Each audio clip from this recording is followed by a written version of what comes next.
Others found themselves in civilian jails, where conditions were stark.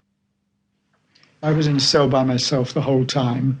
The cell was about 6 feet by 13 feet, with one small window above one's head so that you couldn't see out of it, except by standing on your stool, for which, of course, you might be punished if you were found doing it.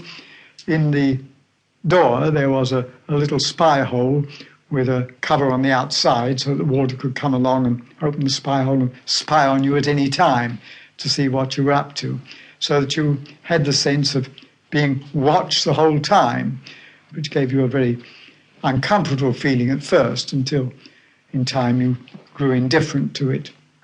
In the cell, there was a plank bed which was stood up against the wall during the day, put down at night with a mattress. For the first month, you were not allowed a mattress. You slept on the bare plank boards. At the end of a month, you were given a mattress. In addition, you had 2 or 3 blankets and a rough pillow.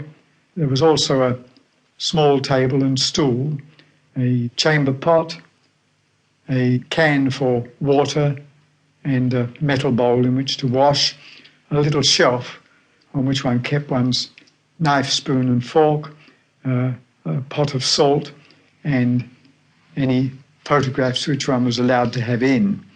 One was normally permitted not to have more than 2 or 3 photographs, and they must be of members of one's family or close relatives. It took great courage to go against the prevailing mood of a deferential, jingoistic society.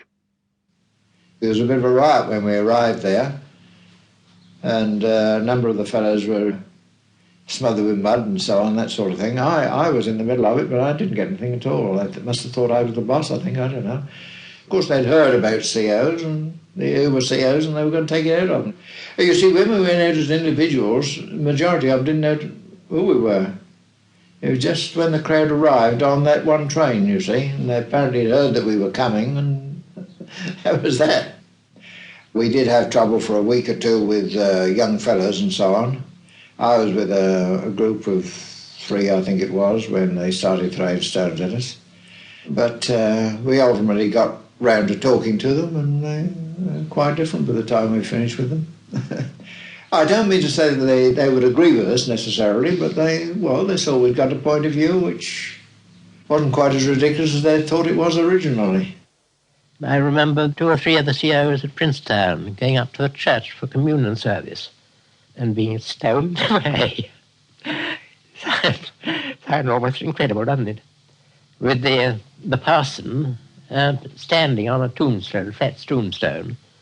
I won't say actually cheering them on, but at any rate encouraging them.